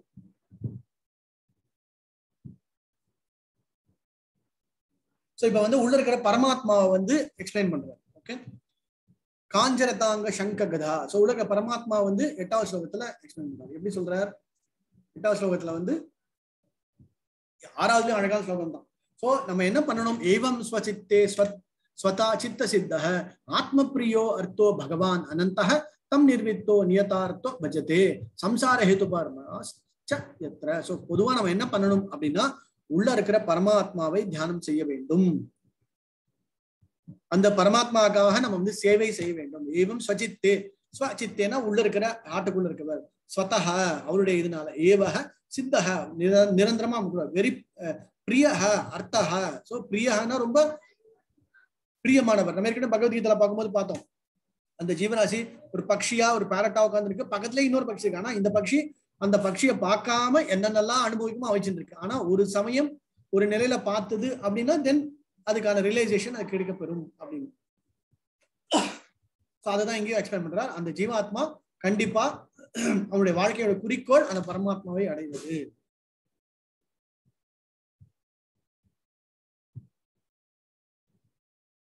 கேச்சித் ஸ்வதேஹாந்திரே கேச்சித் ஸ்வதேஹாந்தः ஹிருதய அவசகே பிரதாசே மாத்திரம் புருஷம் வசந்தம் சதுர்புஜம் கஞ்சரத அங்க சங்க கதாதரம் தாரண்ய ஸ்மரந்தி அப்படிங்கிற. சோ அந்த உள்ள இருக்க பரமாத்மாவுடைய இது எப்படி, அந்த புருஷ பகவான் வசந்தம், வசந்தம்னா என்ன அர்த்தம், அந்த இடத்துல வாழ்ந்துட்டு இருக்கார் அப்படின்னு அர்த்தம். டவுட் இருக்கா? என்ன கௌரங்க பிரபு, என்ன எங்க எங்க எந்த இதுல வாசிக்கிறீங்க? 8வது ஸ்லோகம். சாப்டர் 2ல. ஆமா, சாப்டர் 2 8th ஸ்லோகம். Okay okay, thank you. 8வது ஸ்லோகம். கேச்சித் ஸ்வதேஹாந்தர் ஹிருதயாவசே பிரதாசே மாத்திரம் புருஷம் வசந்தம். புருஷம் வசந்தம், அந்த புருஷம், இந்த பகவான் எப்படி இருக்கார், சதுர்புஜம் கஞ்ச ரதாங்க சங்கஹ. சதுர்புஜம்னா என்னது, இந்த 4 கரங்கள் கொண்டவர், தாமரை ஒரு இதுல இருந்து தாமரை வச்சிருக்கார், ரதாங்கம் இந்த வீல் ஆஃப் சேரியட் கையில வந்து அந்த சக்கரத்தை வச்சிருக்கார், சங்கு சக்கரம், சோ கதாதரம். சோ நம்ம பொதுவா அந்த விஷ்ணுமூர்த்தி ஏன் எல்லா இடத்துலயும் கேட்பாங்க, ஏன் வந்து இந்த சங்கு சக்கர தாபானின்னா இதுதான். அதாவது வந்து பகவானுடைய இந்த ரூபத்தை ரொம்ப அற்புதமா எக்ஸ்பிளனேஷன் கொடுக்கப்பட்டுள்ளது. சங்கு சக்கர கதாபாணி நம்ம சொல்லுவோம் இல்லையா, எங்க பார்த்தாலும் நம்ம பாக்குறது என்னது, இப்ப நீங்க இந்த போட்டோல பாத்தீங்கன்னா கூட தெரியும் இல்லையா. சோ சங்கு சக்கரம் கதா பத்மம், சோ பொதுவா சொல்றது சங்கு சக்கர கதா பத்மம் அப்படிங்கிறது. அதனால்தான் வந்து அந்த மாதிரி தான் உள்ள பரமாத்மா இருக்கார், அதுல டவுட்டே கிடையாது. ஓகே, சோ ஜீவாத்மா எப்படி இருக்கும், ஜீவாத்மாவும் இதே மாதிரிதான் 4 கரங்கள் அப்படின்னு. பொதுவா வந்து மேல் உலகத்துக்கு போக போக போக, இப்ப நம்ம லோகத்துல வந்து 2 கரங்கள் தான் இருக்கு, நம்ம இன்னும் கீழே போக போக அந்த கரங்களுக்கு பதிலா வந்து ஊர்வன பரப்பன அப்படிங்கிற நிலைக்கு வந்துடும். மேல போக போக அந்த 4 கரங்கள் நமக்கு இருக்கும் அப்படின்னு சொல்லி. ஓகே, சோ அதுதான் வந்து எக்ஸ்பிளைன் பண்றது. அந்த ஸ்லோகத்திலையும் பாத்தீங்கன்னா அதுதான் 8ல 9லயும் அதே மாதிரி. 9ல என்னது, பிரசன்ன வக்திரம், பியூட்டிஃபுல் ஃபேஸ். சோ அந்த முகம் எப்படி இருக்குமா, ரொம்ப பிரசன்னமா இருக்குமா, அப்படியே பாக்குறதுக்கு ரொம்ப ரொம்ப ரொம்ப ரொம்ப அழகா இருக்குமா. பிரசன்ன வக்திரம் நளின ஆயத்த ஈக்ஷணம். சோ கண்கள் பாத்தீங்கன்னா நளினமாக அந்த தாமரை இதழ்கள் போல ஈக்ஷணம், பாக்குற கண்கள் வந்து அவ்வளவு ஒரு கதம்ப கிஞ்சலக்க பிஷங்க வாசசம். சோ பொதுவா வந்து அவருடைய அந்த ட்ரெஸ் கதம்ப ஃபிளவர், அந்த கதம்ப மலர் போட்டு இருப்பார். சோ பிஷங்க வாசசம் அப்படின்னா வந்து பொதுவா வந்து பீதாம்பரம், இந்த இதுல சொல்லும்போது பீதாம்பரம்னா அந்த yellow colour dress, yellow colour போட்டுப்பா இல்லையா, பாடிருப்பார். என்னது, லசத் மகாரத்ன ஹிரண்மய அங்கதம், லசத் குண்டலம். இப்ப நம்ம வந்து டெய்லி இப்ப நம்ம இது வாசிக்கிறோம், இந்த மாசம் ஃபுல்லா இது வாசிக்க போறோம், தாமோதராஷ்டகம் வாசிக்கும் போது லசத் குண்டலம் கோகுலே பிரஜமானம் அப்படின்னு. லசத் குண்டலம் கோகுலே பிரஜமானம். லசத் குண்டலம்னா அந்த குண்டலங்கள் வந்து ஆடுறது. சாதாரணமா இருந்தா ஒண்ணு, அந்த குண்டலங்கள் ஆடும்போது ரொம்ப அழகா இருக்கும். சோ அதுதான் இங்க சொல்லப்படுது. லசத் குண்டலம் மகாரத்ன ஹிரண்மய அங்கதம். சோ ஹிரண்மயமான அந்த ஆபரணங்கள்லாம் பாத்தீங்கன்னா ரொம்ப அற்புதமான ஆபரணம். அது எப்படி, ஸ்பிருஹத் மகாரத்னம். ஸ்பிருஹத்னா அப்படியே பயங்கரமா ஜுவலிக்கிறது. 9வது ஸ்லோகம் பார்த்துட்டு இருக்கோம். லசன் மகாரத்ன ஹிரண்மயா அங்கதம் ஸ்புரன் மகாரத்ன கிரீட குண்டலம். கிரீடம், தலையில கிரீடம் இருக்கு, குண்டலங்கள் இருக்கு அப்படின்னு அவரோட வர்ணம். எங்க அவருடைய கால்கள் எங்க இருக்கு அப்படின்னா, அதுவும் வந்து ஒரு தாமரை மேல இருக்கு. உன்னித்ர ஹிருதத் பங்கஜ கரிண்ய கால்யே யோகேஸ்வர ஆஸ்தாபித பாத பல்லவம் ஸ்ரீ லக்ஷணம் கௌஸ்துப ரத்ன கந்தாரம். சோ ரத்ன கந்தாரம் அப்படின்னா அவருடைய புஜங்கள், அவருடைய தோல் பகுதியில் என்ன இருக்கு, கௌஸ்துபமணி அமலான லக்ஷ்மிய வனமால்ய அஞ்சிதம். சோ இதுதான் வனமாலி கரி சங்கி சங்கி சக்கரி சந்தகி ஸ்ரீமான் நாராயண வாசுதேவோ அபிரட்சது அப்படின்னு. சோ வனமாலி அப்படின்னா என்றுமே அந்த வாடாத மலர்கள், ரொம்ப அற்புதமான அந்த மாலையை லக்ஷ்மியை வச்ச அமலான, அதாவது வந்து எப்பவுமே ஃப்ரெஷ்ஷா இருக்குமா அந்த மாலை. அந்த மாலையில சுத்தி வந்து சின்ன சின்ன அந்த வண்டுகள்லாம், அந்த தேன் வண்டுகள் பண்ணிட்டு இருக்குமா, அவ்வளவு பியூட்டிஃபுல்லா இருக்குமா அச்சிதம். சோ முழுமையா வந்து இருக்கு அப்படின்னு சொல்லலாம். இதுதான் வந்து அந்த அப்புறம் கீழ்ப்பகுதிகள், அவருடைய கைகள் எல்லாமே சொல்லும். விபூஷிதாம் மேகலாய அங்குல்யை கை மகாதனே நூபுர கண்கணாதிபிஹி ஸ்னிக்தமாலாம் குஞ்சித நீலகுண்டலைஹி.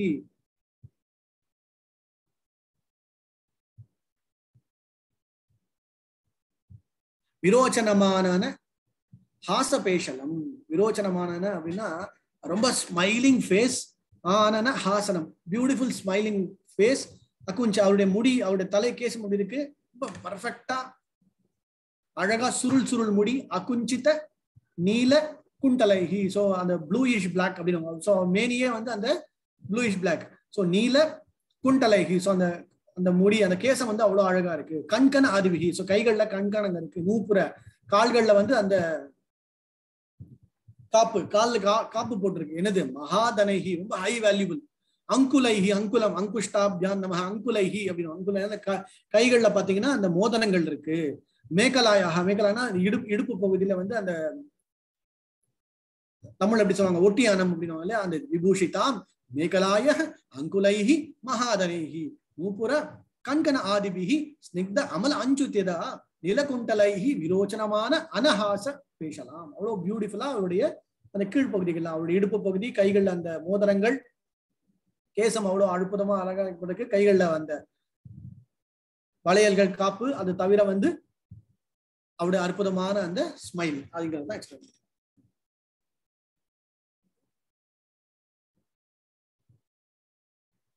சோ யாருக்கு வந்து இன்னும் வந்து அந்த அட்டாச்மெண்ட் இது பண்ணல அப்படிங்கும் போது அது பரமாத்மா.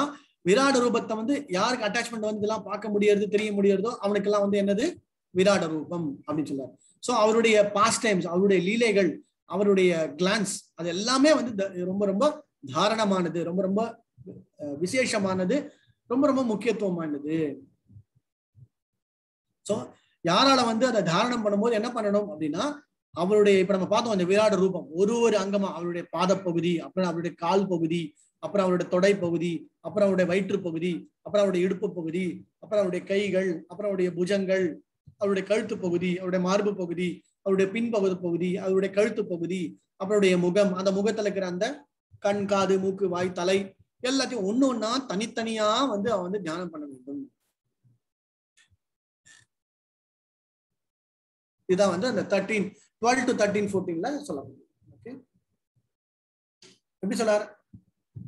அந்த லீலைகள்லாம் எப்படி இருக்குன்னா, ஆதீன லீலையே லீலா ஹசித ஈக்ஷண,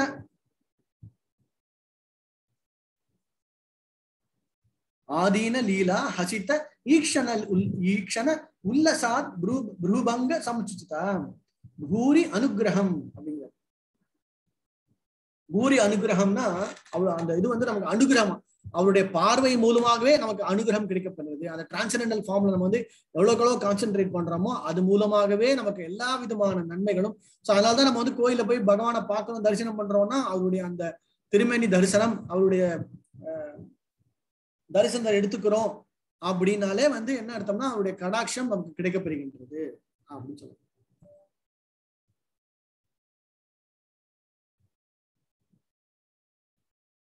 சோ அது 13th தான் சொல்றது. ஏகைகசோ அங்காணி ஆத்ய அனுபவேத்.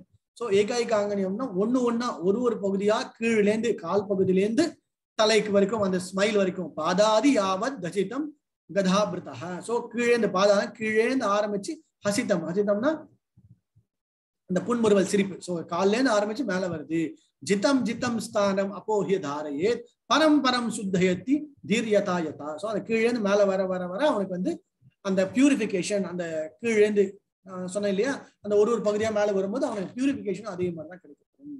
அதனாலதான் சரணாகதி அப்படிங்கும் போது முதல்ல காலில இருந்தா, ஏன்னா நமக்கு குவாலிபிகேஷன் இல்லை, நம்ம ஏற்கனவே கலங்கத்துல இருக்கோம், ஏற்கனவே எல்லா விதமான அனர்த்தங்களோட இருக்கும் அப்படின்னா அவரோட திருவிடை தாமரைகளை பண்றதுதான் நமக்கு குவாலிபிகேஷன். அப்புறம் அது முன்னேறி விதுவானவனா அது பகவானோட அனுகிரகத்தால நமக்கு மேல போறதுக்கான வாய்ப்பு உண்டு, மேல பாக்குறதுக்கான வாய்ப்பு உண்டு அப்படின்னு சொல்லுவாங்க.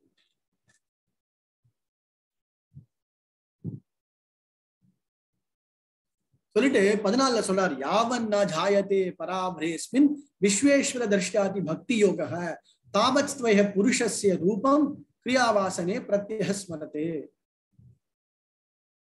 சோ ஒருவனுக்கு வந்து அந்த என்னது யாவத் ந ஜாயதே, ஒரே நிமிஷம்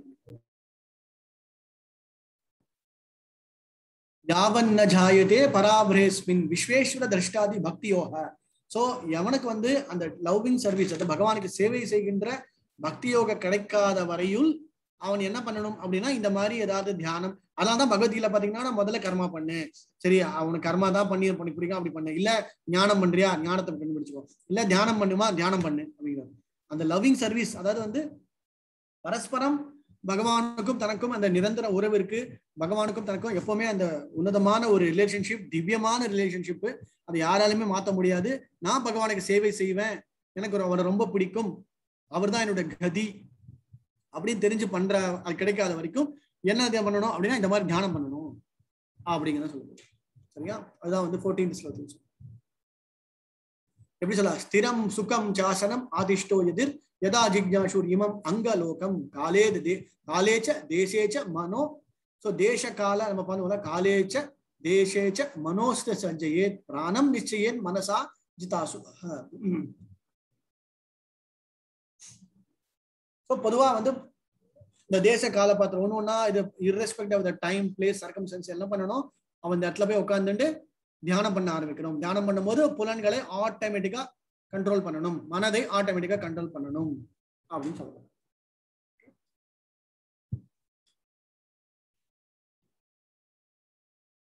ஸோ அதுதான் யமா டு பிரத்யாகாரா. நம்ம பாடு ஒன்னு ஒன்னா நம்ம வந்து மைண்டை வந்து ஃபோக்கஸ் பண்ணி இன்டெலிஜென்ஸ் கொண்டு போறது. இன்டெலிஜென்ஸை அந்த ஜீவாத்மாக்குள்ள கொண்டு போய் அப்புறம் இந்த ஜீவாத்மாவை பரமாத்மா கிட்ட.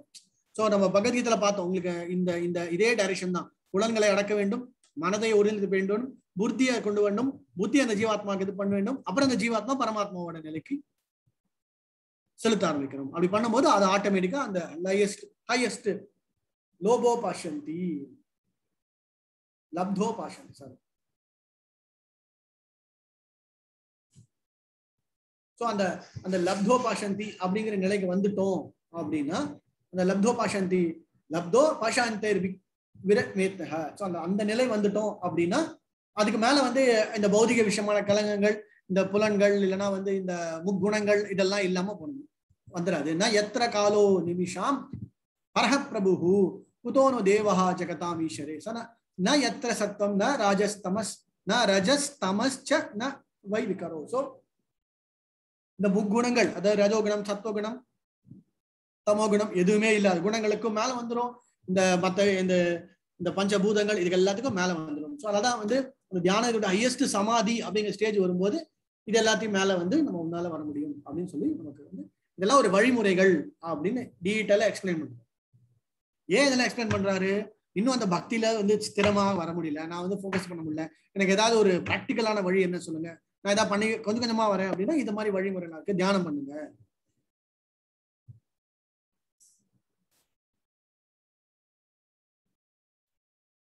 ஸோ அந்த இடத்துல வரும்போது என்ன ஆகுது, அந்த பிரம்ம ரியலைசேஷன் கிடைக்கப்படுது. பிரம்மன்னா என்னது? சர்வ வியாபியா இருக்கிற எல்லா நிலைகளையும் பிரம்மானை பார்க்கின்ற நிலை அவனுக்கு கிடைக்கப்படுது. அப்புறம் மூலாதார நிலை. அப்புறம் பார்த்தோம்னா சட் சக்கர யோகம். நம்ம வந்து இதுல படிக்கும்போது தியான யோகம் படிக்கும்போது அந்த மூலாதாரம் கீழேந்து நம்ம ஒரு ஆசிரமம் ஒரு தியானமா மேல போகும்போது அந்த உன்னதமான லாஸ்ட்ல இருக்கிற அந்த நிலைக்கு கிடைக்கும் போது அவனுக்கு வந்து பூரக அனஹாத விசுத்தி அஞ்ஞான சக்கரஸ். சோ இந்த கபால மோட்சம் நம்ம பார்த்தோம். கபால மோட்சம் தலை வழியா அந்த யோகி வந்து தன்னுடைய கூண்டலினி சக்தி அடியில் இருக்கிற அந்த பிராணவாயு எல்லாம் பண்ணி எல்லா அந்த வான சமான உதான எல்லா இதெல்லாம் கொண்டு போய் கடைசியில தன்னுடைய பிராணவாயு தலை மேலேருந்து கொண்டு வரும்போது அந்த லிபரேஷன் அட்டைன்மெண்ட் கிடைக்கப்படும் அப்படின்னு சொல்றோம். 18, 19, 20, 21 இதெல்லாம் தான் இதே தான் சொல்றாங்க. ஓகே, பரம் பதம் வைஷ்ணவம் அம்நாதி தன்யேதி விசிர்ஜே தௌர்யாத்மம் அனன்ய சௌஹிருத. சோ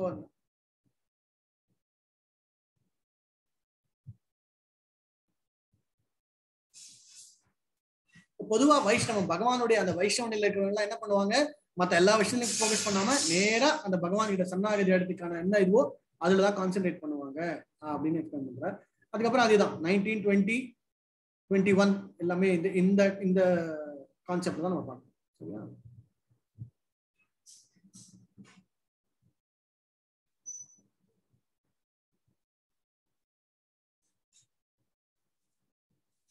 அதான் 21ல சொல்றார், தஸ்மாத் ப்ரூவோர் அந்தரம் உண்யேத்த நிரூட சப்தி ஆத்மோ அனபேக்ஷः ஸ்திவமுகூர்த்தார்த்தம் அகுண்டஸ் திருஷ்டேர். ஸோ அந்த அந்த கரெக்டான அந்த டைம் வரும்போது ரெண்டு புருவங்களுக்கு நடுவுல அந்த அந்த சக்தி அந்த பிராணவாயு உள்ள கொண்டு வந்து அந்த மூலமாக அவனுக்கு வந்து மற்ற 7 நம்ம பார்த்தோம் அந்த நவத்வாரங்கள் எல்லா துவாரங்களையும் வந்து மூடி அடக்கி உடம்புக்குள்ள அந்த நவத்வாரங்கள் பார்த்தோம் இல்லையா, அந்த நவத்வாரங்களையும் அடக்கி மூடி இந்த ஒரு வழியாக வெளியே கொண்டு வருவது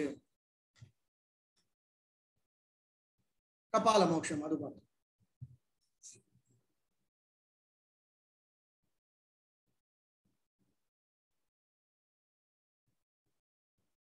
ஆனா 22 என்ன சொல்றார், எதி பிராயாசன் நிருப்ப பரமேஷ்டியம் வைத்திய ஆசனம் இத. ஸோ இது மாதிரி பண்ணலாம்.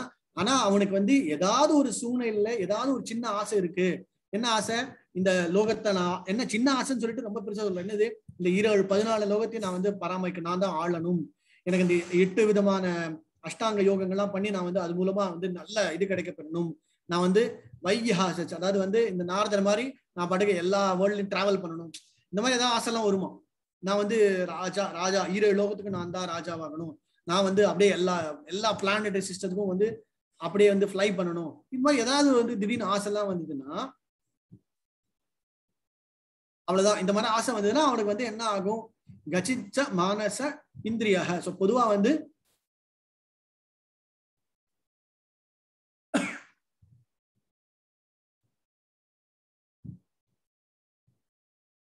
கூடவே என்ன எடுத்துட்டு போகணும்? அந்த பௌதிகமான அந்த பௌதிகத்தினால் உருவான இல்ல பௌகத்தினால் உருவாக்கப்பட்ட அந்த மனதையும் புலன்களையும் சேர்த்து கொண்டு போகணும் அப்படிங்கிற. சோ பொதுவா ஒரு நிலையில பார்த்தோம்னா மனதையும் புலன்களையும் விட்டுடணும். இன்னொரு இடத்துல இந்த மாதிரிலாம் ஆசைலாம் இருக்கு அப்படின்னா சரி உனக்கு அதுதான் ஆசை. அதனாலதான் இந்த யோகிகள்ல வந்து 2 டைப் ஆஃப் யோகி இருக்கும். ஒண்ணு பெருசா எல்லா யோகியும் பண்ணி நான் அனுபவிக்கணுங்கிறது, இன்னொன்று யோகியா இருந்து எல்லாத்தையும் துறந்து பகவான் கிட்ட போகணும் அப்படிங்கிற ஒரு எய்ம்.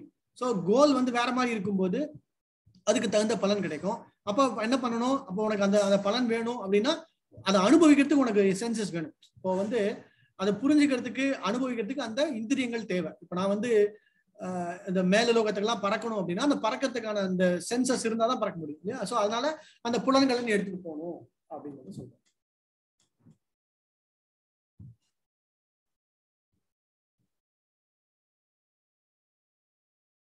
அதான் இங்க சொல்றாரு. If the yogi still has desire to enjoy ஸ்வர்கலோகம் பிரம்மலோகம், இதுன்னா அந்த கர்ம இது வந்து கர்ம முக்தி வழியில கொண்டு போகணும் அப்படிங்கிறது. சோ இங்கேருந்து கீழே இருந்து மேல போகும்போது அவன் என்னென்ன லோகங்கள்லாம் பார்ப்பான் அப்படிங்கிறத வந்து எக்ஸ்பிளைன் பண்ணுவான். சோ அவன் வந்து இந்த ஜீவாத்மா இந்த லோகத்துல இருந்து கீழே இருந்து போகும்போது நம்ம பார்த்திருக்கோம். அவன் வந்து ஒரு லோகத்துல இருந்து கீழே இருந்து போகும்போது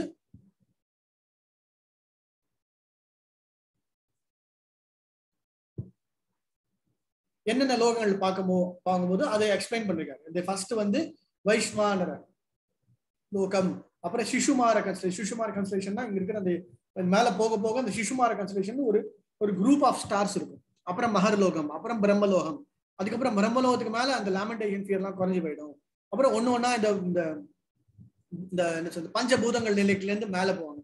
இப்ப இன்னும் கொஞ்சம் சயின்டிபிக்கா சொல்லலாம். இந்த ஸ்ட்ராட்டோஸ்பியர் நம்ம வந்து அட்மாஸ்பியர்ல இருக்கும். அட்மாஸ்பியருக்கு மேல ஸ்ட்ராட்டோஸ்பியர், இந்த ஸ்பியர் அந்த ஸ்பியர்னு ஒரு லேயரா இருக்கும் மேல மேல மேல. அதே மாதிரிதான் அந்த லேயர்களுக்கு எல்லாம் மேல போகும்போது ஒரு நிலைக்கு போது அதனுடைய ஃபால்ஸ் யூகம் மகத்தத்துவம் அந்த பிரதானம் எல்லாம் போய் கடைசியில மேல அந்த பிரம்ம நிலை வந்து அடைவான் அப்படின்னு இது 32வது ஸ்லோகம் வரைக்கும் சொல்லி முடிக்கிறார். இது ரொம்ப நம்ம டீட்டெயிலா போகணும்னு அவசியம் இல்லை. ஆனா அதுக்கு அடுத்த ஒரு 4 ஸ்லோகம் ரொம்ப முக்கியம். இது ஒரு வழி. ஆனா இதோட ஈஸியான ஒரு முக்கியமான ஒரு வழி என்னன்னா சாதன பக்தி அப்படின்னு 33. நஹி அதோ அந்நிய சிவ பாந்தः விஸ்வதः சம்வர்திதாய வாசுதேவே பகவதி பக்தி யோக யதோ பவேத். ஸோ இந்த பௌதிக உலகத்துல இந்த லோகத்துல இங்க கஷ்டப்படுறவங்களுக்கு எல்லாம் எது ஈஸியான வழி அப்படின்னா என்னது? வாசுதேவே பகவதி பக்தி யோகம். ஸோ வாசுதேவர் தான் அந்த பகவான். அவர்கிட்ட வந்து பகவதினா அவர்கிட்ட பக்தி செய்து அந்த பக்தி யோகம் மூலமாக பவேத் அந்த நிலை உனக்கு கிடைக்கப்பெறும். அது என்னது? சாதன பக்தி. சோ பிரம்மா இதுக்கு என்ன இருந்தது? பிரம்மாவே இந்த 3 வேதங்களை வந்து நல்ல வேதங்கள் யார்கிட்ட இருந்து வந்தது? பகவான் கிட்ட, கிருஷ்ணன் கிட்ட தான் வந்தது. சோ அதை ஃபர்ஸ்ட் கம்பைல் பண்ணி இன்டர்பிரேட் பண்ணி டிரான்ஸ்லேட் பண்ணதெல்லாம் யாரு? பிரம்மா. அதுக்கப்புறம் வேதவியாசர், அதுக்கப்புறம் எல்லாரும் வந்திருக்காங்க. ஓகே. ஆனா அவரே பிரம்மாவே என்ன சொல்றார்? பகவான் பிரம்ம கார்த்தினஸ்ய திரு அணிவிக்ஷய. சோ இந்த 3 இதுகள்ல மனுஷ்யா தத் அத்தியாவசத் குதோஸ்தோ ரதிர் ஆத்மம் யதோ பவேத். பொதுவா இந்த 3 வேதங்களோட இதெல்லாம் படிச்சுட்டு அவரே என்ன சொல்றாருன்னா வந்து நம்ம வந்து நம்மளுடைய பிரேமை, நம்மளுடைய வாழ்க்கையோட குறிக்கோள், நம்ம யார் மேல வந்து அந்த பிரீத்தி இதை வைக்கணும் அப்படின்னா அது பகவான் மேலதான்.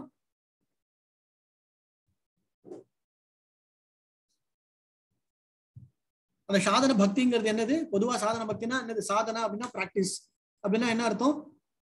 ரெகுலரா ஃபாலோ பண்றது. ரெகுலரா பண்ணா காலையில நம்மளுடைய நித்திய கர்ம அனுஷ்டாங்க, காலையில எழுந்திரிச்சு வந்து நம்மளுடைய வேலைகளை செய்யும் போது கூடவே பகவானுடைய நாமத்தை கேட்கறது, சொல்றது, பாடுறது, ஞாபகம் வச்சுக்கிறது, இது எல்லாமே வந்து தஸ்மா சர்வாத்மன ராஜன் ஹரிஹே சர்வத்திர சர்வதாக ஸ்ரோத்தவ்ய கீர்த்தவ்யஸ்ச ஸ்மர்த்தவ்யோ பகவான் நிருணாம். சோ மூணு வேர்டு என்னது? ஸ்ரோத்தவ்ய, கீர்த்தவ்ய, ஸ்மர்த்தவ்ய. சோ ஸ்ரோத்தவ்யனா காதால கேட்கறது, கீர்த்தவ்யனா வாயால பாடுறது, ஸ்மர்த்தவ்யோ பகவானுடைய இதை வந்து ஸ்மரணம் பண்றது. சோ இந்த பகவானுடைய இது பண்ணும்போது 2 விஷயங்கள் நமக்கு முக்கியமா கிடையாது. என்னது? கண்டிப்பா அவர் மனசு, நம்ம அனர்த்தங்கள்லாம் வெளியே வரும். நம்மளுடைய கெட்ட விஷயங்கள்லாம் போய், கலங்கங்கள்லாம் போய் பிகம் பியூரிஃபை. இதுவும் பகவத்கீதையில கிளியரா ஞானம் கிடைக்க பெற பெற பகவத்கீதையில சொன்னார் இல்லையா? ஒருவன் வந்து ஞானம் அவனுக்கு வளர வளர அவனை வந்து இந்த கல்மிஷங்கள், கெட்ட விஷயங்கள்ல இருந்து பஸ்மதாத் குறித்தே அர்ஜுனா, பஸ்மமாயி அவனுடைய பாவ விடங்கள்லாம் வந்து குறைந்து விடும் அப்படின்னு, பஸ்மம் ஆயிடும் அப்படின்னு சொல்லியிருக்காரு இல்லையா? 2வது பகவானுடைய அந்த தருடைய தாமரைக்கிறதுக்கான அட்டைன்மெண்ட், அந்த குவாலிபிகேஷன், அந்த நிலை நமக்கு வாய்ப்பு அப்படின்னு. சோ அது வரும். ஆனா அதுக்கான டிசைரை நம்ம வளர்த்துக்கணும் அப்படிங்கிறது. ஓகே. சோ சாதனை பண்ணிட்டே இருப்போம். ஆனா அந்த டிசைரை வளர்த்துக்கலன்னா அது பாட்டுக்கு அப்படியே தான் இருந்துருக்கும். சோ அந்த டிசைரை வளர்த்துக்க அது இன்னும் கொஞ்சம் நமக்கு வந்து அது ஹெல்ப்ஃபுல்லா இருக்கும்.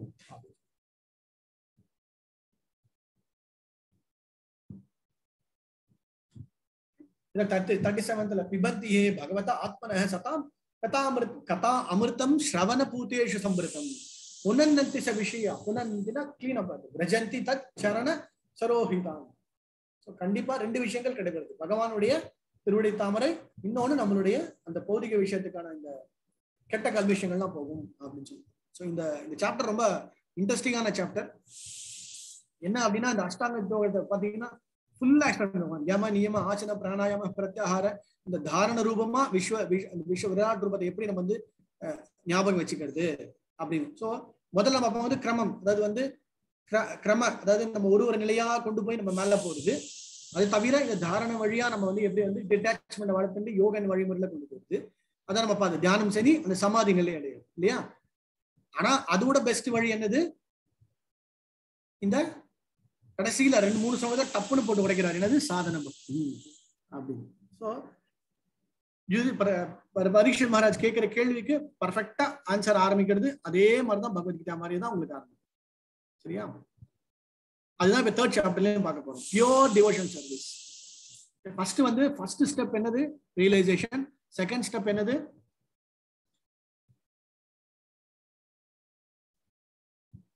ஹிருதயத்துக்குள்ள பரமாத்மாவை இது பண்றது. 3வது அந்த பியூர் டிவோஷன் சர்வீஸ் அப்படிங்கிறது.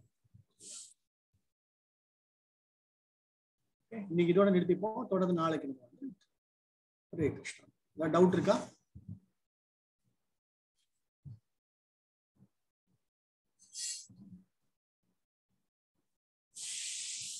हरे कृष्ण प्रभु. हरे कृष्ण. धन्यवाद प्रणाम प्रभु. प्रभु, dharana I am not able to follow Prabhu. What is exactly? Simply dharana na enna?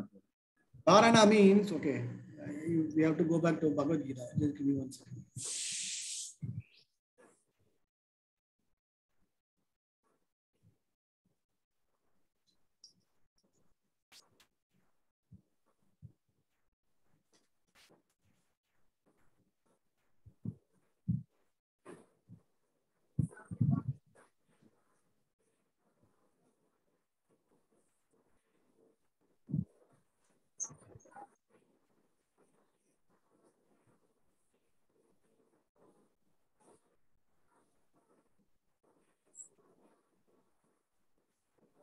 In chapter 6, Krishna mentions about the 8-fold yoga system, which is where it is very specifically mentioned concentrating on the Supreme Lord. When we have our external disciplines, our sadhana properly done, our internal disciplines, our bodily disciplines fully focused, our asana, our focused attention, sitting and chanting, whatever be it, then controlling the breathing. So breathing exercise panni, appuram pratyahara, controlling the senses. Pannamadhu we have to start concentrating. So that is dharana way. So poduva vandu in the transcendental meditation, in the meditation solanga, you can focus on, you can concentrate on the light, you can concentrate on one particular object, you can concentrate on a stone, you can something like that. We'll keep on saying, which is all kind of very abstract way, which is all something like which will be never ready. But what Sukadeva Goswami is recommending is, if somebody who is not ready to take up the devotional service in terms of identifying the relationship, at least start concentrating on the Virat Rupam.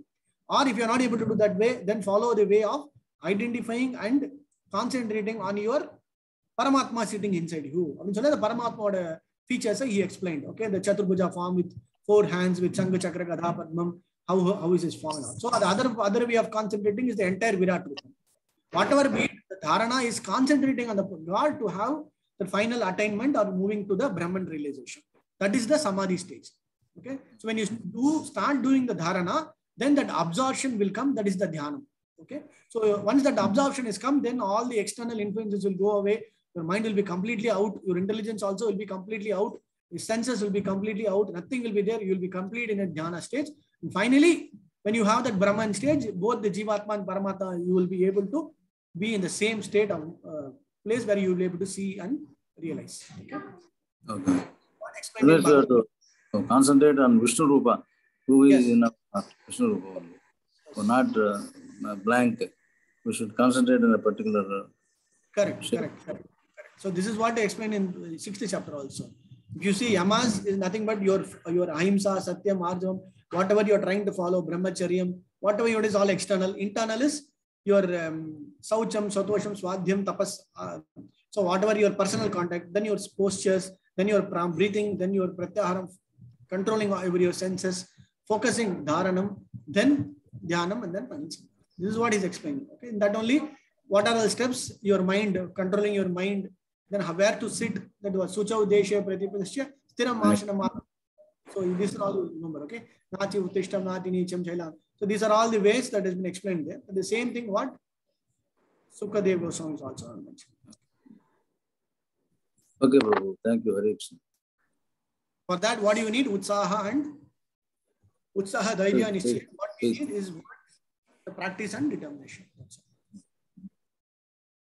Okay, bro.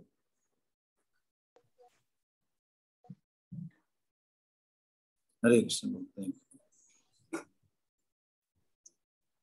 Grantha Srimad Bhagavatam ki jai, Virat Rup ki jai, Sukadeva Goswami ki jai, Ananta Koti Vaishnava ki jai, Prahlad Srila Prabhupada ki jai.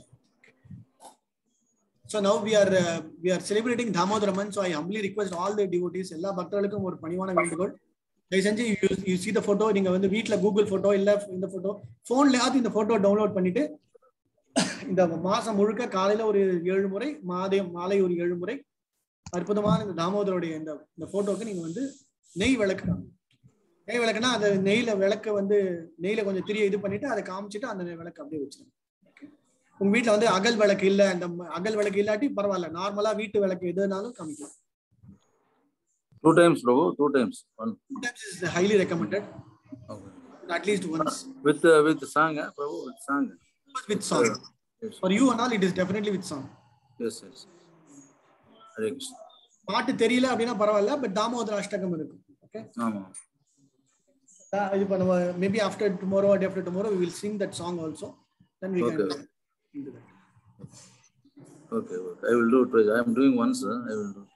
It is highly recommended to do it 2 times after taking bath. Hare Krishna.